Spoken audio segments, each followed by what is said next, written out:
You're listening to Inside of You with Michael Rosenbaum. Thank you for listening to the podcast. I was just at a convention in Denver and so many fans of the podcast. And you know what was really cool, Ryan? Ryan Tejas is here with me. What was very cool? I was at the Superman premiere and David Cornsweat came up to me, grabbed me by the shoulders and said, I love your podcast, man. He's a Tallman. I was in awe. Yeah. I go, well, you got to come on then. He goes, absolutely. What?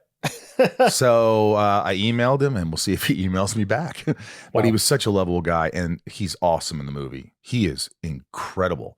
But I talked about that last week. But go see Superman if you haven't seen it. But yeah, it was great. So and thanks to everyone who supported this podcast over the years. We've done almost 400 interviews.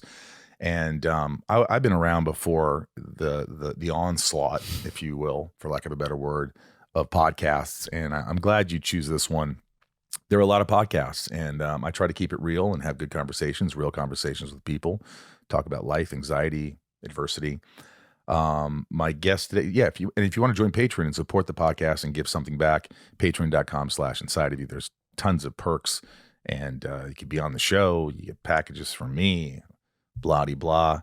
Also, my Instagram, Matthew Michael Rosenbaum. Go to my link tree, cameos, cons that I'm doing, Smallville Nights, Rosie's Puppy Fresh Breath for your dog's breath on Amazon. Check that out if your dog's breath stinks. And my book, The Talented Farter, is available on Amazon. But more importantly, we have a great guest today. Mm-hmm. We really do. Morena Baccarin has been a friend. She was in my movie back in the day. And she's beautiful and wonderful. I was really shocked that she would do a little $600,000 indie comedy, raunchy. Mm-hmm. And she did. And she was a blessing. She was the lead girl. And, you know, she wasn't a diva. She was always there for me. And I'll never forget it. And I'll never... Yeah, and she means so much to me, and I'm so happy. She's got a wonderful life, and she's married, and she's got kiddos, and she's working, and we really get into it and have a great conversation. So I know you're going to like this. So without further ado, let's just get into it. Let's get inside of Morena Baccarin. It's my point of view. You're listening to Inside of You with Michael Rosenbaum.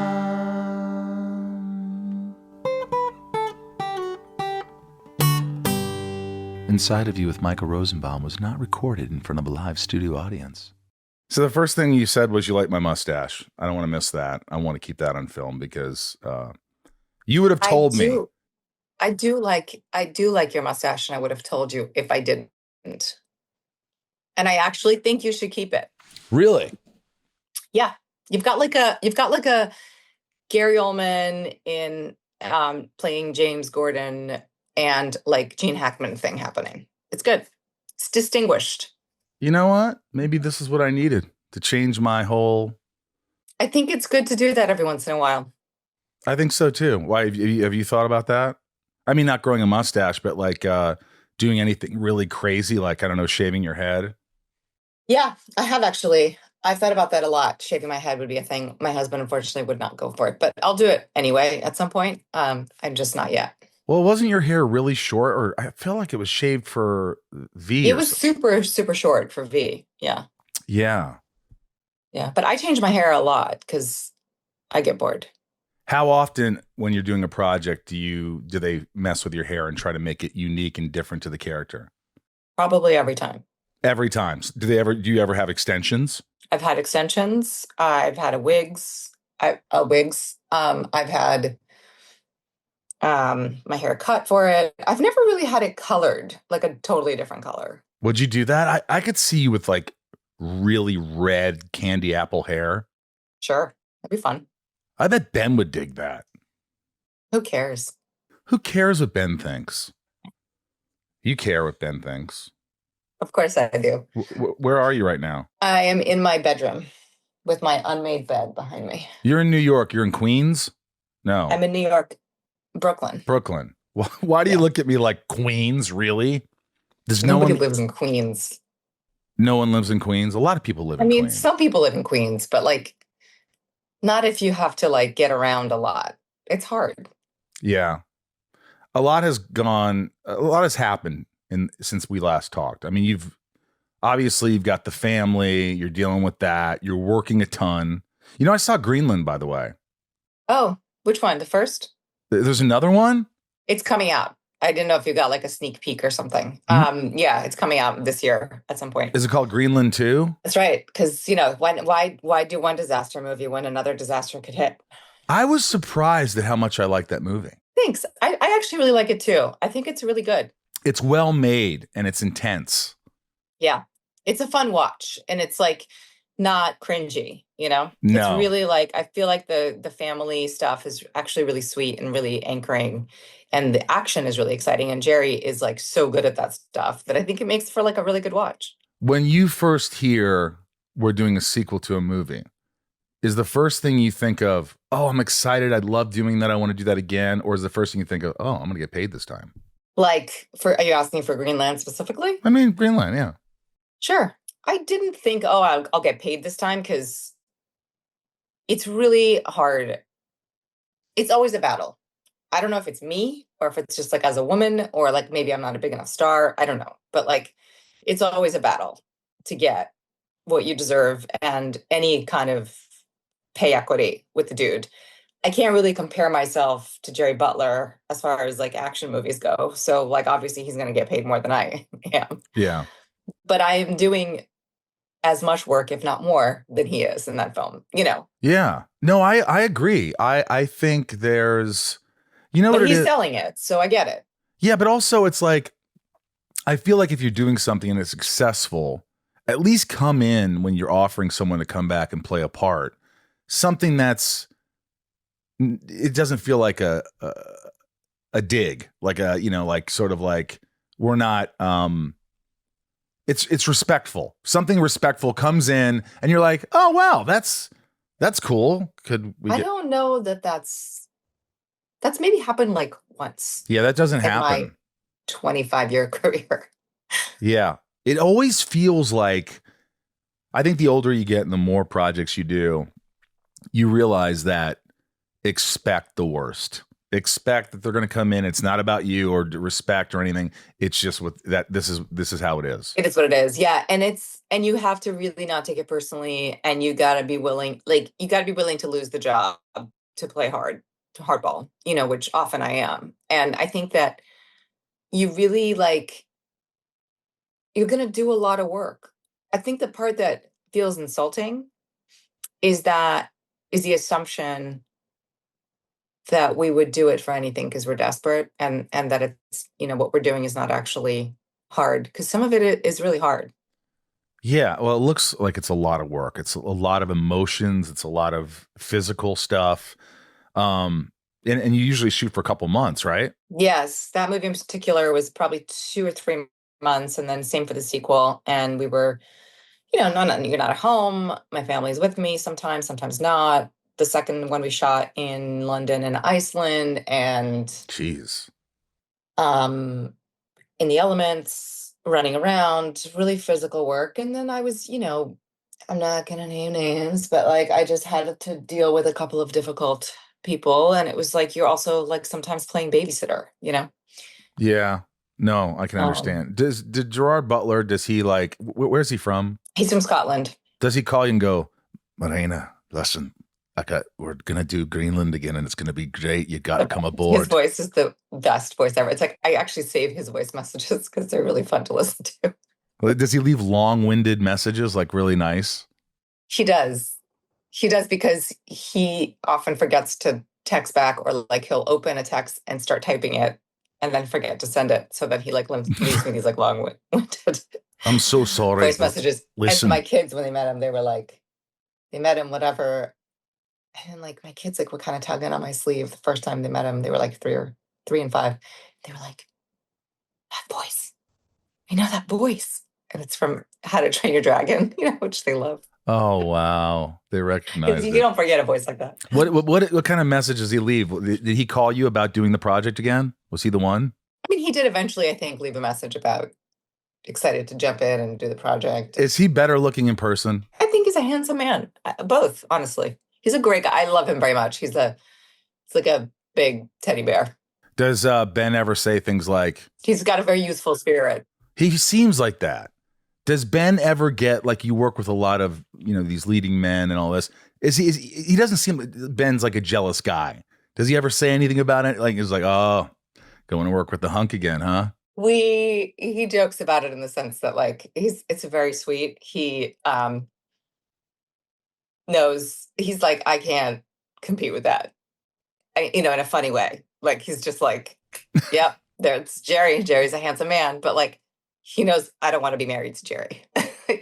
There's safety in the joking. Right. Yeah. Because I'm sure there's a lot of guys that would be insecure about, their wife going off and filming with a hunk, because you hear about Hollywood. Yeah. You hear about things that happen. Of course. I mean, it does happen. So I don't know what you're talking about. I did not meet my husband that way. No, I know you didn't. Well, you were friends anyway at first. Sure. Yeah.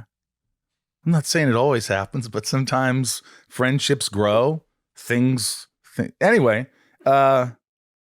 well, I'm excited about that because I like the first one, and I'll support you, of course, always. Millers in Marriage. How did that happen? Did Ed Burns call you and say, I want you for this role, or did you audition? Yes. I got a call. Well, my manager did, from their producer, saying that they wanted me to do this film. And I read it and loved it. And I have to say, it was such a wonderful experience doing that movie. It was fucking grown up and nice and like a lovely set. And Ed is such a sweet man and a great director and collaborative and like easy days, just like people sitting in a room talking, like mid-adult life people talking about real life stuff. Like it was so lovely, and it was a relief for you because you usually are doing action and all these things are going on, but with this it was just like, it was a piece. It was relationships. It was life. Yeah, and it was like normal people talking to each other. You know what I mean? Like it felt really, and it was about like adult subject matter. It was like there was no like made up universe or like chaotic thing going on or larger than life thing I had to imagine. It was just like something I could very easily drop into. Yeah, and I bet you loved it mostly because it filmed in New York, didn't it? It did. I knew it. See, all these things add up. If you filmed somewhere like in Iceland or something, it might not have been that fun. Yeah. Iceland was cool though. But yeah, working 40 minutes. We actually shot in New Jersey, but yes, basically New York. Easy commute. I could be home.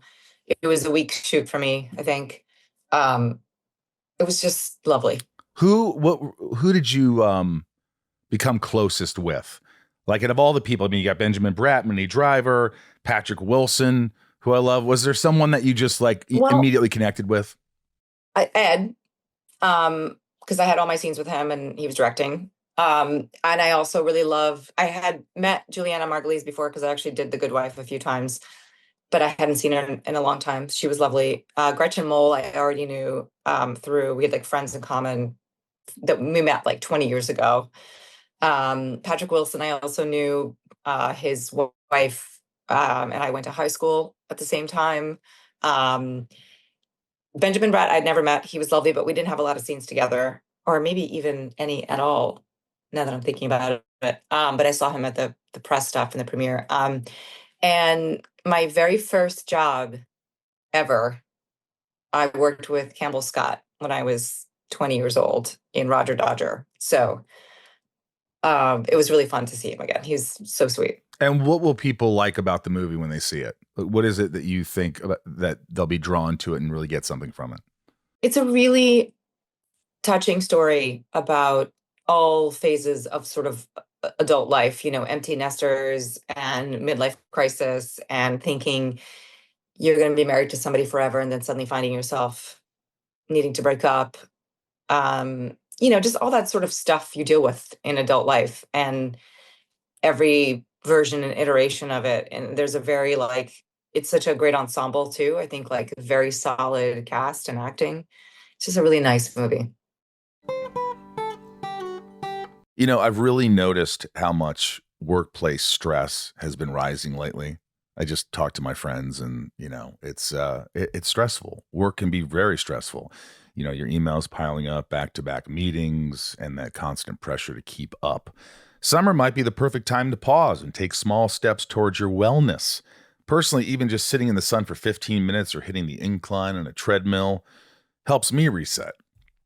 With over 30,000 therapists and more than 5 million people served globally, it's incredibly easy to fit into your schedule. You can meet with a licensed therapist right from your phone and even switch therapist anytime. It's that easy. I think a lot of worries, Ryan, is that, I don't know. I don't like my therapist. I don't know what to do. I'm just not going to engage. No, you switch. You don't have to see that therapist again. They'll take care of it for you, and you'll find the therapist that fits into your life, into your world. With an App Store rating of 4.9 out of 5 from over 1.7 million reviews, it's clear it's helping a lot of people. Therapy has helped me. It helps Tom. It helps Ryan. It helps everyone. Just talking to someone and getting something out of your system, someone who could objectively talk to you, who's a licensed professional, who could guide you in the right direction. It's so important, because if not, it's like, you work your body out and you get in shape, but what do you do when your mind's not in shape? You go to therapy, and I promise you, by going to therapy, you are going to get better. It's going to help you in some way.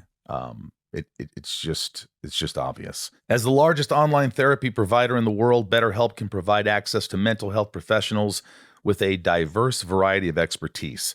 Our listeners get 10% off their first month at betterhelp.com/inside. That's betterhelp.com/inside. Are you able to take see things from the outside in now, after all the work you've done, the body of work from Homeland and Deadpool franchise and Firefly and Gotham, Serenity, Greenland, all this stuff? Are you able to actually look at it and go, wow, this is a cool body of work. I'm proud of myself. I'm happy. Or are you sort of insatiable and nothing's ever good enough, and you don't see the bright side of things as much as you should? I think I go back and forth constantly. Like, one day I wake up and I'm like, I've done so much. I'm so proud of myself. Way to go. And I'm still sane, and I still work, and I have a family, and I have so much. And I'm able to put it in perspective. Like, this is enough. And if I stop working tomorrow, I've done a lot. And what's important is my family. And then, of course, I'm at drop off with Emily Blunt, and I'm like, I want an Oscar. I want freaking Oscar. You do want an Oscar. You want one. I mean, who doesn't? I mean, you've been nominated for a lot of stuff. You've been nominated for an Emmy a couple times. Yes, once. I thought twice. Wasn't it Gotham? No, not cast wise. No. Individually, just once. Homeland? Cast. I don't think there's a cast category for Homeland. I said I got Homeland. nominated for supporting for Homeland. Hang on, did you hear what I just said? I said Homeland. Homeland. I'm so Indiana. Homeland. Did you get an Oscar for Homeland? In Greenland? Do you get offers like all the time? Are you like every month you have a couple of offers on the table? I wouldn't say every month. Every once in a while. I mean, there's real offers and then there's not real offers, right? There's like, and you know this, being an actor, you get phone call from a friend who's trying to get a project off the ground, and they're like, we want to attach your name, and you're like, great. The chances that has never come to fruition of all the projects that I've attached my name to, right? But like, as far as like projects that are actually happening, every once in a while, once every couple months, sure, yeah. I mean, I guess it also depends on availability. I'm about to start a show, so everybody knows I'm sort of not available. So I don't know if those like offers just stop coming, or your agents are like, it's a no-go or whatever. I don't know. What show? I'm doing a show on CBS called Sheriff Country. Sheriff Country. That's right, my friend. Are you a sheriff? I am. Sheriff what? Mickey Fox. Sheriff Mickey Fox in CBS's new Reporting for duty. Now, what attracted you to this? Fire Country is a big hit for CBS. And the show is quite good. It's very soapy in the best possible way. Really great characters, stories you want to like, you just sort of gravitate towards and want to come back and watch. And it's also about firefighters. So a lot of dreamy dudes and really great action. So they called me up and said that they wanted to do a spinoff of it, and they were going to test out my character into Fire Country, see how the ratings go and how it's received. And then if it goes well, then we're going to create a show called Sheriff Country around this character, Mickey Fox, who's the sheriff of the same town as the firefighters are in. So it's a show that kind of merges together? Yeah. Yes. And I think the idea is to do crossover episodes and all that. So I'll be starting that next week.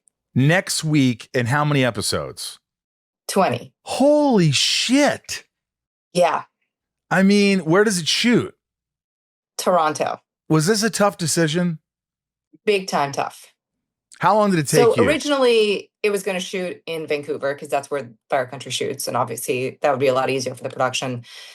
Brockheimer TV is producing. And I had a very honest and frank conversation. I first got pitched the show by Joan Ryder and Tony Phelan, who are incredible creators and showrunners. They worked on Grey's Anatomy for a long time, and they helped create Fire Country with Max Tirot. And so I loved the premise.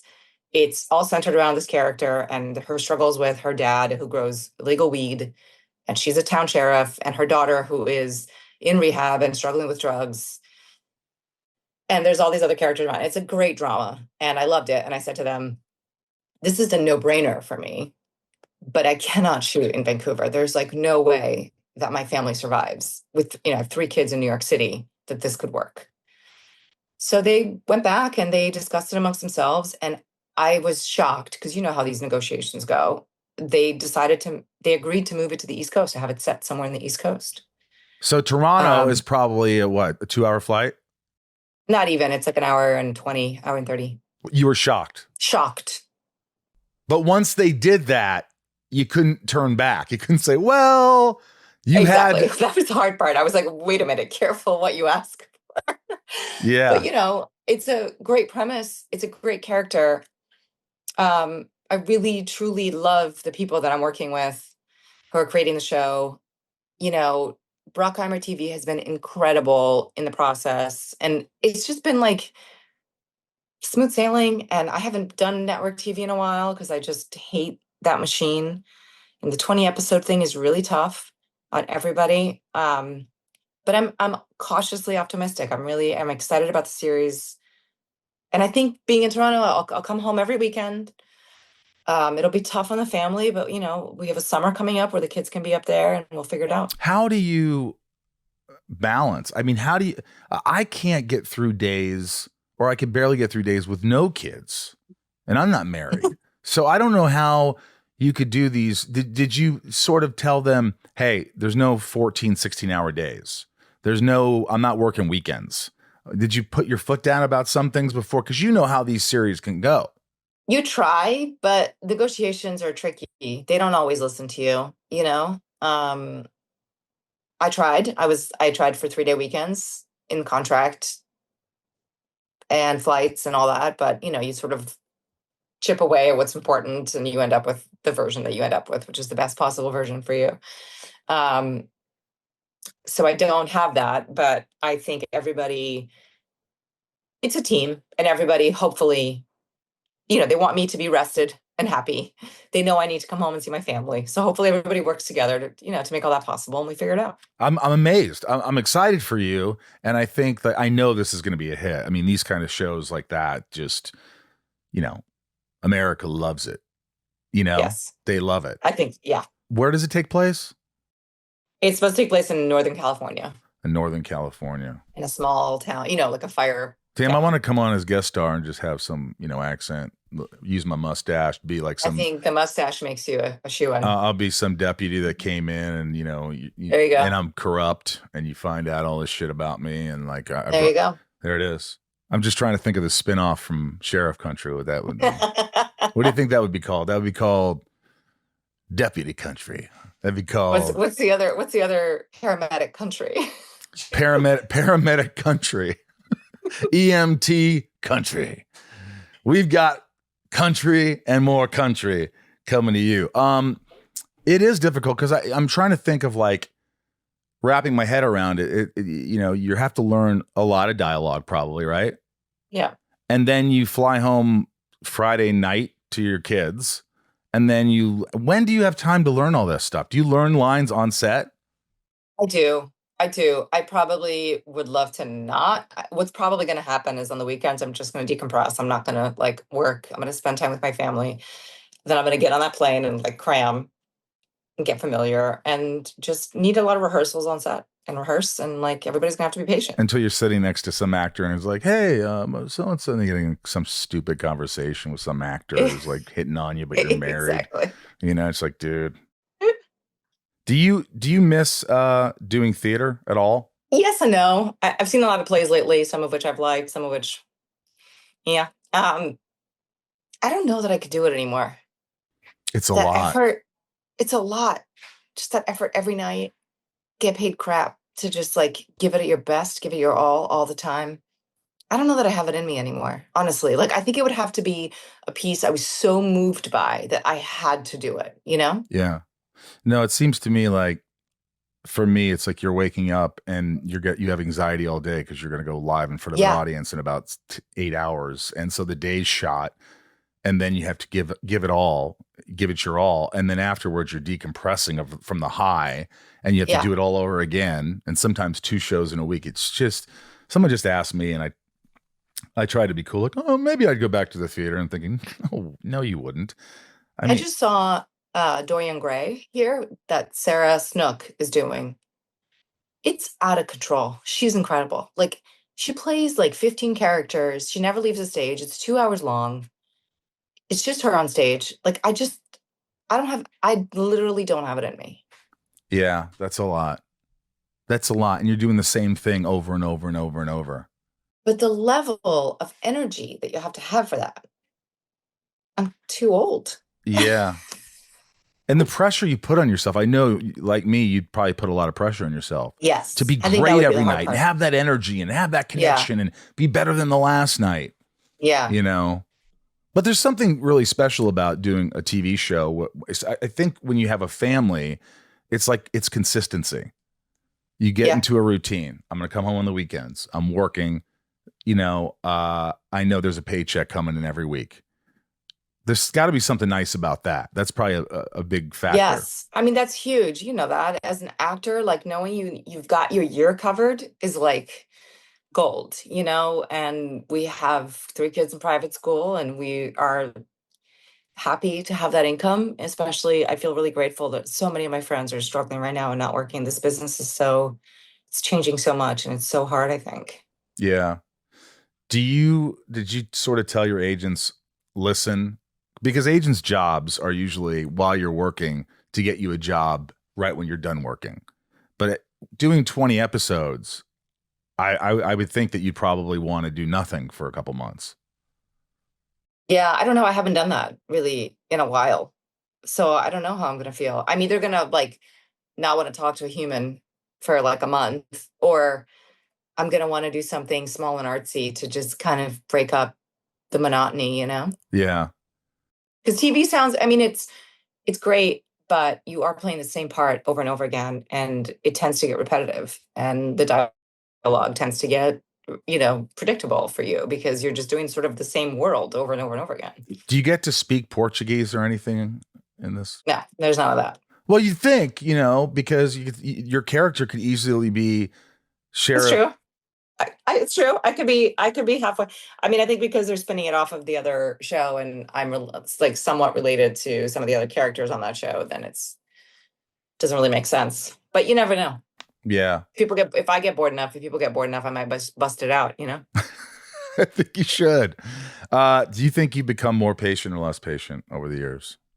More patient, for sure. How so? I've just learned it's been humbling to fail, succeed, to watch people fail and succeed, to have hard times, good times, to have kids, to struggle with your kids. Like, I think there's nothing better than struggling. It's such a growth experience. And the older I get, I feel like the less I know, which I think is awesome because it makes me more curious about people, about the world, and more forgiving, more patient, more, able to just kind of roll with it. Yeah. I mean, do you feel like the older you get, the less you tolerate shit? For sure. Like you could easily just weed out all that stuff. For 1,000%. Are you quick to do that? Or you're like, no, we're not doing that. No. Now I am. I didn't used to be. I used to be so forgiving and so like, not forgiving, that's the wrong word. Like, flexible and like, I would like I would feel bad about saying no to something and I would bend over backwards for somebody and I would, and I'm like, no, this is this, and also being honest with myself and them. There's nothing wrong with, and you've always been really good about this, I have to say, since I met you. Like, you're very much like, no, this isn't going to work for me, but this will, or that, or, and it's just like, you're just being honest about how you feel about something, which everybody understands. And what you want, what you want. Yeah. Because a lot of people come at you like, oh, you should do this and you should do this. And that could get very cloudy and messy and kind of screw with your brain if you don't really know what you want. Yeah. You've got to know what you want, I think. And that's hard. That takes time and it takes maturity. It does. I think that's really important to just be like, I know it sounds good. Everything sounds good, but would you be happy doing this? Would this, would this be purposeful? Will you have passion for this? Will you have, you know what I mean? Is there an excitement when you take on a job? Do you look at that at all? Do you say, is there 1,000%? Yes. An element of fun?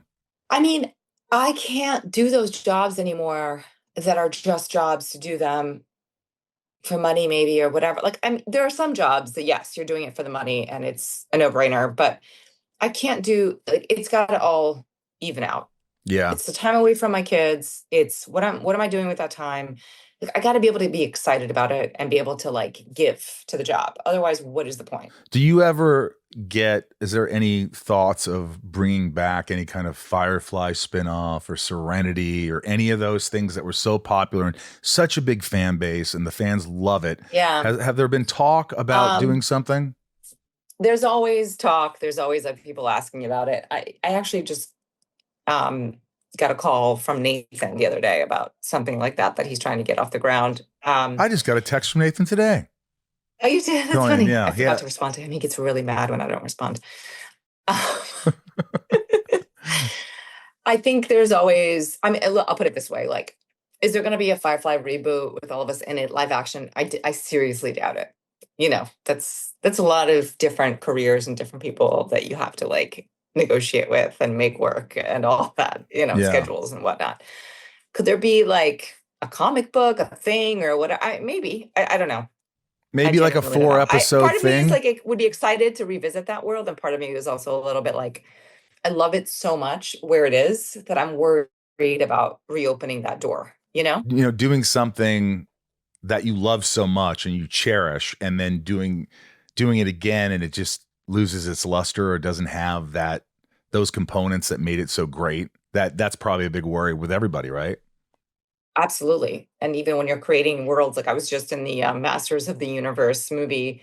I loved He-Man growing up. My brother and I were obsessed. And like the idea of being in a movie like that isn't good freaks me out. I think this is going to be great. But like, it's so scary to like create a universe that you're so familiar with, that you love so much, Inside of You is brought to you by Rocket Money. Guys, I've told you got to get this app. It just saves you money. It's not like they're asking for all this money. They're saving you money. Rocket Money is a personal finance app that helps find and cancel your unwanted subscriptions, monitors your spending, helps lower your bills so you can grow your savings. This is an app that you definitely should have, especially when you go on these streamers and you do a trial period, and all of a sudden, instead of the $9.99 or $14.99, now you're spending tons of money that you don't even know because you forgot to cancel it. But Rocket Money is there. Rocket Money shows all your expenses in one place, including subscriptions you forgot about. If you see a subscription you no longer want, Rocket Money will help you cancel it. If you've got a goal like to save for, Rocket Money can analyze your accounts to find the best time each month to put extra money aside. Rocket Money will even try to negotiate lower bills for you. What? The app automatically scans your bills to find opportunities to save and then goes to work to get you better deals. They'll even talk to customer service so you don't have to. Get alerts if your bills increase in price, if there's unusual activity in your accounts, if you're close to going over budget, and even when you're doing a good job. Rocket Money's 5 million members have saved a total of $500 million in canceled subscriptions, with members saving up to $740 a year when they use all the app's premium features. Look, guys, cancel your unwanted subscriptions and reach your financial goals faster with Rocket Money. Download the Rocket Money app and enter my show name, please, Inside of You with Michael Rosenbaum in the survey so they know I sent you. Don't wait. Download the Rocket Money app today and tell them you heard about them from my show. Yeah. You don't have to talk about it, but I just was curious on your take of like Joss Whedon. Like, are you friendly with him? Did you ever experience anything on set or? I think we talked a little bit about this last time. I genuinely don't remember, like, we had a great relationship. I never experienced anything untoward, and I never like witnessed it, which doesn't mean it didn't happen. Right. I just don't, I didn't have that experience with him. And I, to be honest, have not paid attention as far as like knowing what happened. So I'm blissfully unaware. We don't really keep in touch other than sometimes in a group chat with everybody. But yeah, I wish him well. Do you ever want to direct? I think about it. I toy with the idea. I think that what I actually would love would be to produce and like be the producer, the person on the ground that's actually like solving the problems. Directing is interesting to me, but only in certain like films more than TV. TV, you're just kind of like, what's the word? You're just like delivering somebody else's vision, basically. Right. You're just doing the formula, which I think could be fun once or twice. I'm not sure that that's something I want to make a career out of. There's definitely something more than acting that I'd like to do, but I can't quite figure out what that is. And I suck at writing. So more than acting, maybe not something in the entertainment industry. Or are you saying in the entertainment industry? Yeah, I think in the entertainment industry. It'd have to be something in that realm. Because I think, but I do like, I'm in a very curious phase in general. And I'm like open to, what if I like anthropology and I want to like, you know what I mean? Like, yeah. I don't know. Represent nations at the UN. I don't fucking know. Whatever. You might get sick of all this. You might have enough money from, EMT, sheriff country, EMT country. And, after the series, you're like, I can do what I want. You know what? I want to do something. Yeah. Philanthropic, something bigger than me. Yeah. If anybody could do it, you could do it. You have the voice, you have the tenacity. I think also while you're on sheriff country, that you should consider down the road, see how you feel, but like for fun, all the components are there. You should direct an episode and see how you like it. Yes. Because I think you're going to be real. Yeah. You're going to be good with actors. I agree. I think I will be too. And it is something that I look at, I'm looking to do on that show. Cause I feel like that's a safe environment to try that out. Yeah. I didn't talk to you much about the last Deadpool and Wolverine movie, but how was your time on that? Was it quick? It was good. It was quick. It was good. I felt very much like, my character lived in a very specific little universe in that film, and it was very secluded from the rest of the film. And we shot those scenes.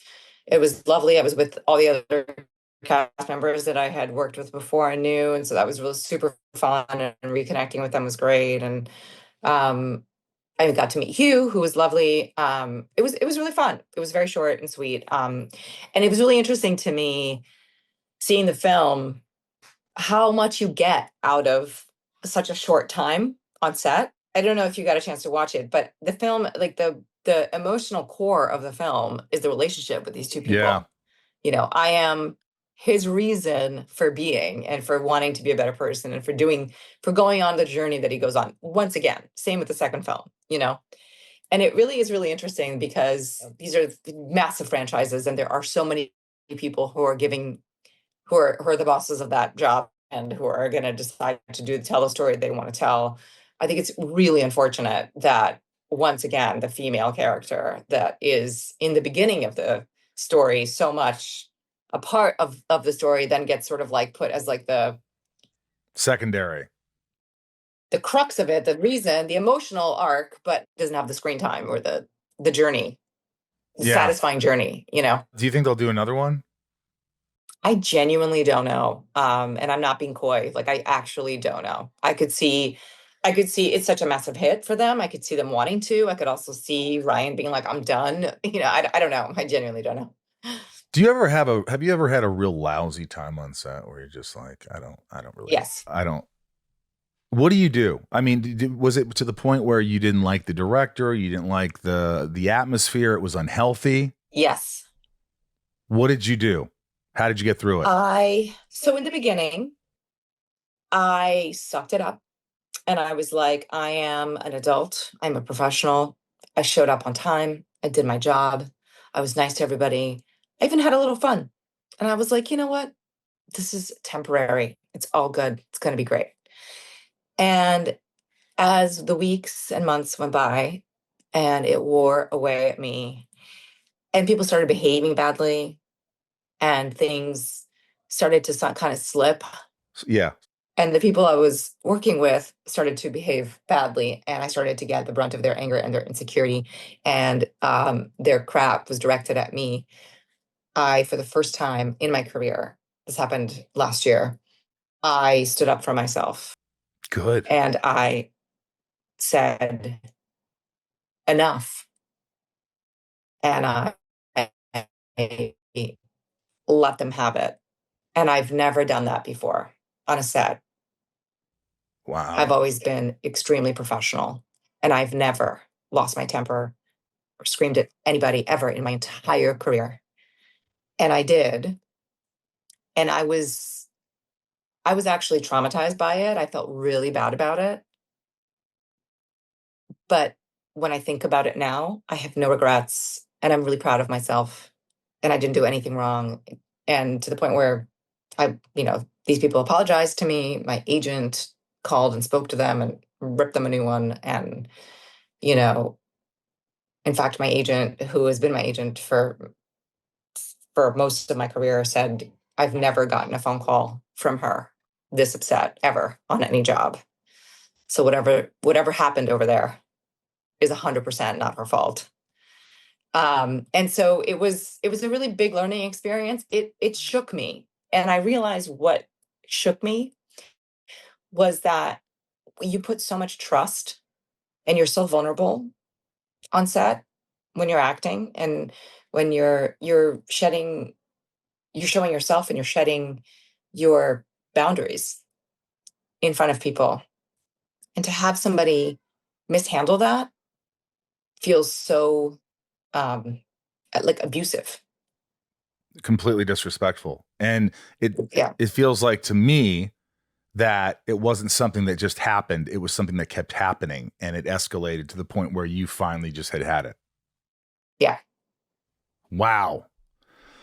That's happened to me a couple of times, but it wasn't something that kept happening. It was just something that was so rude, like a director that just was out of line. And I just laid into him. I just was like, I don't give a shit about you, dude. You cannot treat people like this. You cannot talk to me like this. What are you doing? I find it really interesting that I think it's easier for guys to do that. And I think guys get taken more seriously.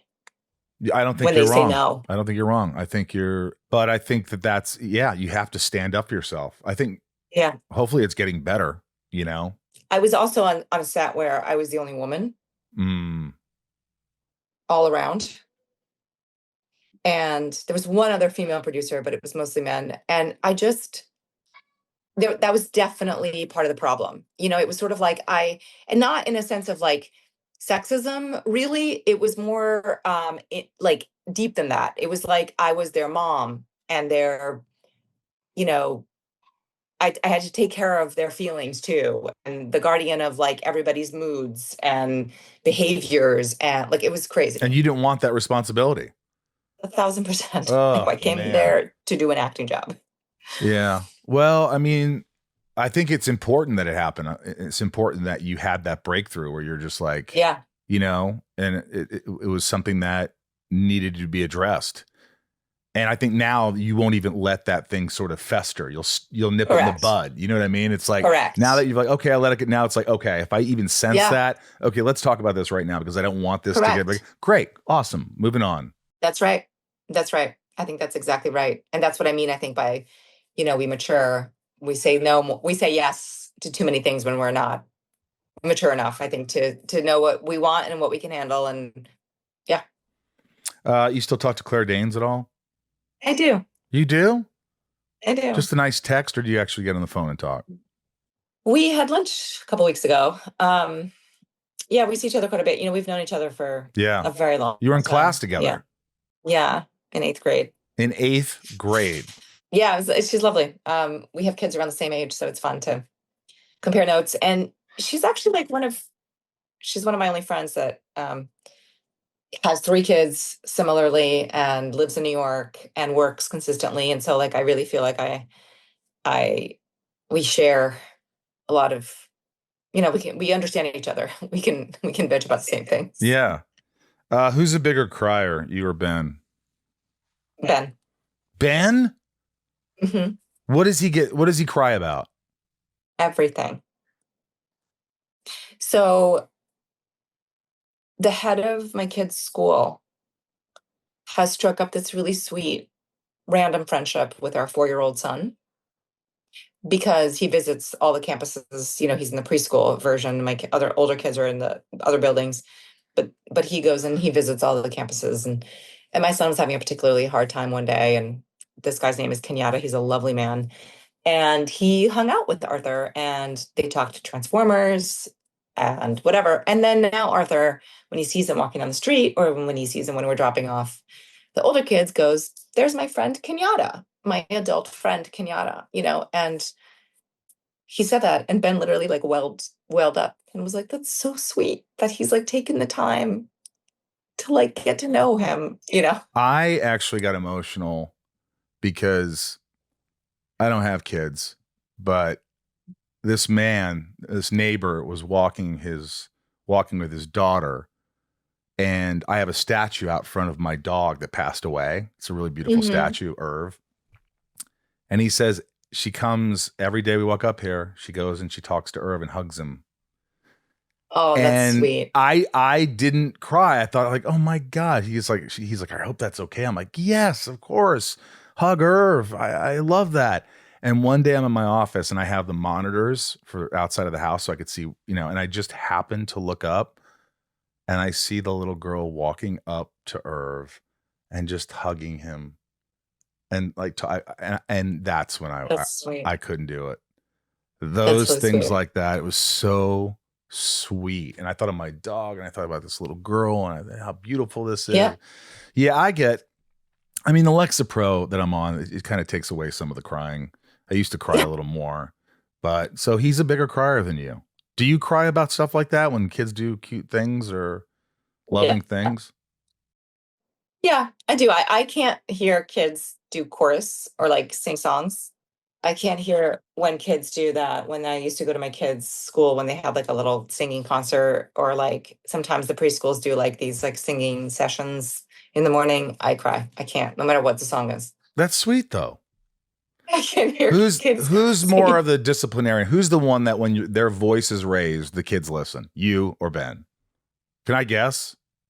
Yeah. You. Because I guarantee when you've had it, you're kind of like, no, we're not going to do that. Yeah. I mean, I guess it happens more often with me, but because it happens less often with him, when he does it, it's definitely like a showstopper. And I could see you kind of go, whoa. Yeah. Like Ben's getting upset. I want to check this out for a minute. Like, I want to observe this. This is a rarity. Do you still get starstruck? You've worked with so many big actors. Yeah, I do. Who? I knew you were gonna ask me that. Sigourney Weaver. Yes. 100%. How did you know? I just know because I know you worked with her. And I was like, I'd be starstruck. Yes. She's a big one. I like Meryl Streep. If I ever see her around, I'm like, You'd go I nuts. can't even. You couldn't talk to her if you had to talk to her. I could not. I did, like, I worked with her for a hot second when I was 20 because I understudied a play she was doing, and I couldn't talk around her. Really? You never had a conversation with her? Yes, because she instigated conversations, but I was like the whole time just kind of like. Do you have a picture with her? Did you ever get a picture with Meryl? I don't think I did. Gosh, what's wrong with you? I know. This is like pre-cell phone days, pre-iPhone days. This was like BlackBerry days. Somebody had to have a camera in order for this to happen. How's your anxiety? It's pretty good. I'm a very I'm steady. I get anxious. My anxiety is like that kind of like slow and steady anxiety that's very debilitating because it's like nonstop. Like it doesn't get to the point where I have to do something about it. It's just constantly there, which is not good. No. But like I worry about my kids a lot. Look, a therapist once said, if you're anxious, it's okay. Just imagine anxiety's in the back seat and you're like, I know you're there, but I'm driving. So I'm going to continue driving. I'm in control, but I know you're there and you can be there. That's fine. I'm just going to keep going. And I was like, that's good. Sort of makes sense. So just acknowledge it. Don't be like, oh my gosh, you're in the back seat. It's more of like, okay, this is how I feel right now. And let's just keep going. Can't stop. I mean, I am not above taking an edible. Oh yeah. To be able to sleep because of anxiety, or a Xanax or whatever. Like I don't every day, but if I'm feeling it and I'm like, I need to chill out. Like if I have an edge, and I used to drink a lot. I know. Because that's the easiest. No, I never thought you had a problem, but like, I know, when we did our movie back in the day, I knew that you and the girls, you guys were going out a lot. There was nothing much to do there. So you just had fun. Yeah. And I was also a lot younger. Now I can't. The emotional hangover that I get after I drink is like not worth that second of like, That's like me. If somebody goes, hey, are you okay today? I'm like, I had a quarter of a beer. I shouldn't have done that. It's like anything affects me. Yeah. Anything. Even like a pot gummy. Like I take these pot taffies my friend makes, and they're pretty mild, but I feel it the next day. Well, you should experiment with different kinds of like different strains. Because I know that I had to find the right one because I would get actually more anxious on pot until I found the right like version for me. All right. Well, you text me which kind of pot you use. Sure. Gosh.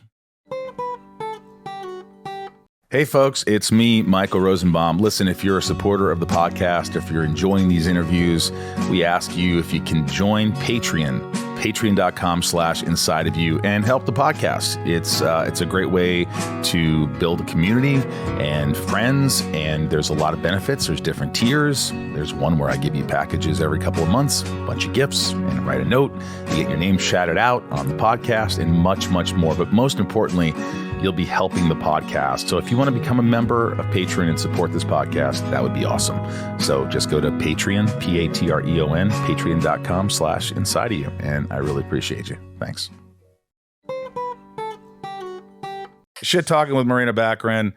These are my top tiers, asking questions, rapid fire. Ooh. If you really need to take a minute, you can. But patreon.com/inside if you want to join. There's a bunch of cool tiers. You're supporting the podcast. Appreciate you. Here are questions for Morena. Don G. We talked about this. If you're ever an actor, what do you think you would be doing if you never were an actor? Something artistic. Painter, writer, I don't know. Translator. No. Jessica B., do you ever catch yourself being too much in your head? Well, and if so, how do you bring yourself back to the present? That's really good. I've been working really hard at that, actually. I have breathing, feeling your feet on the ground. Truly. Yeah, you just took a good breath there. I saw that. Yeah. That does help though, doesn't it? It's so big time. It's so stupid and simple. Linda M.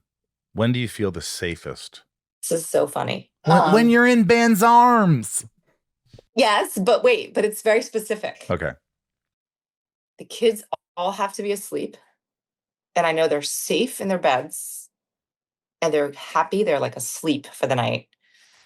Ben is like watching sports or something stupid that I'm not interested in, but I'm resting in his arms and I'm dozing but he's awake, so I feel safe.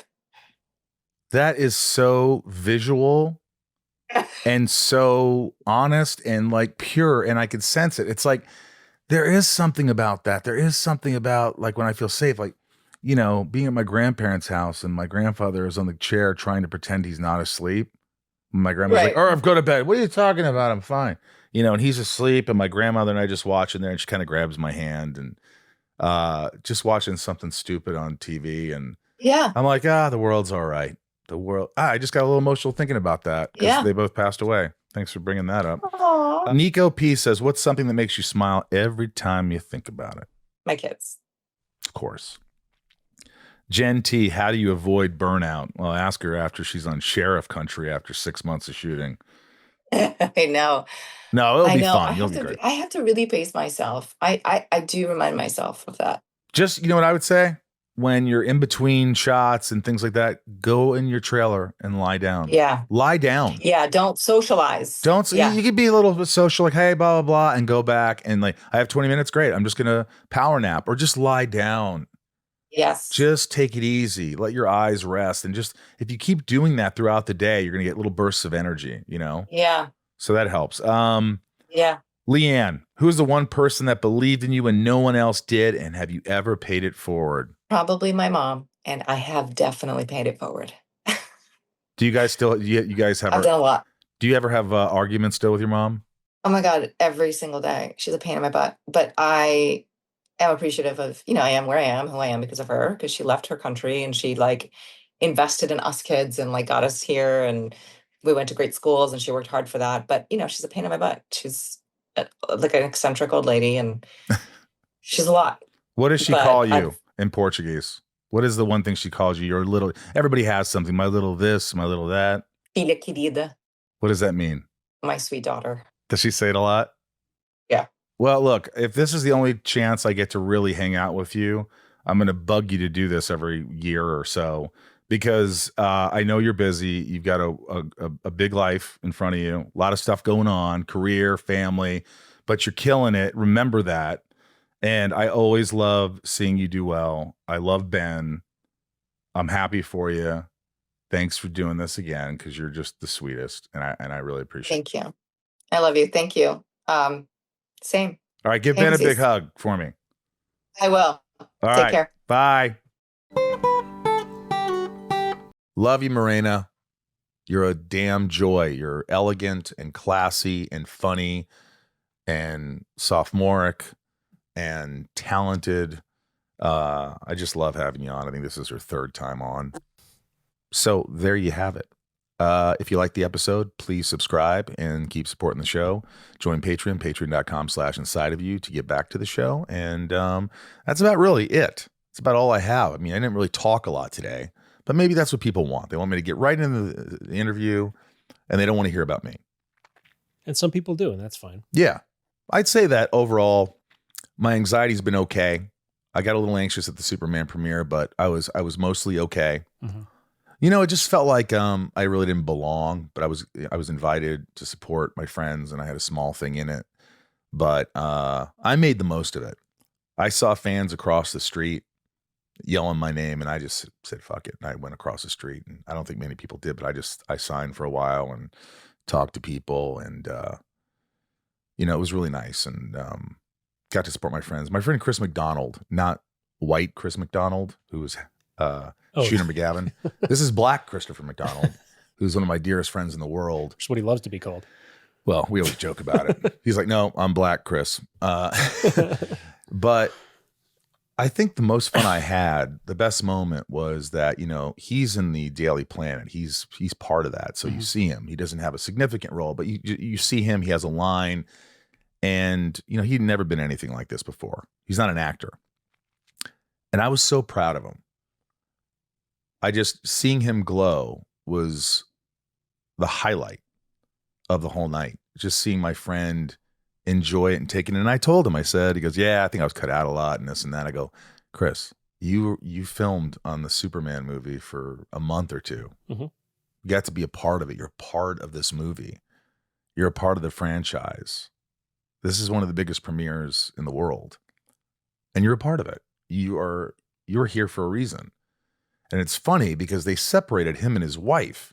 And I was sitting with my girlfriend and I go, Chris, maybe you could just sit here. He goes, well, what seat is that? I go, F9. He goes, oh shit, that's my seat. And he came over and we just laughed and talked about the movie, but he was on cloud 9, man. That was wonderful. It was a wonderful experience. Anyway, love you, Chris. And I don't know if you're listening to this, but there you go. All right, now it's time to read the top tier patrons. These are the folks that give back to the show the most. And look, even if you just watch the show and subscribe, that's awesome. If you write a review, next step of awesome. If you actually give back to the show on Patreon, another step up. So thank you. Here are the top tier patrons. No particular order, just people who have been here for a long time and supporting. Nancy D, Little Lisa, Yukiko, Brian H, Niko P, Rob I.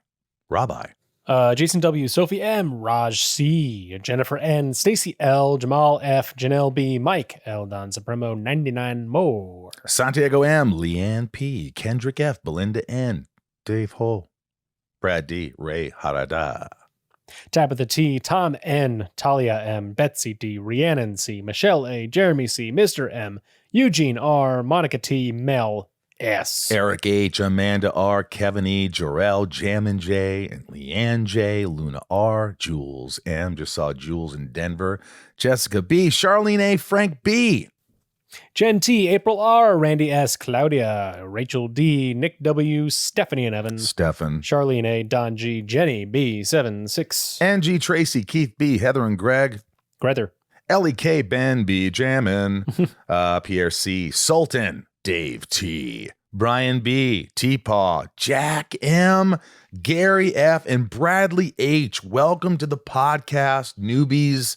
Welcome to Patreon. I hope you enjoy it. Build a community.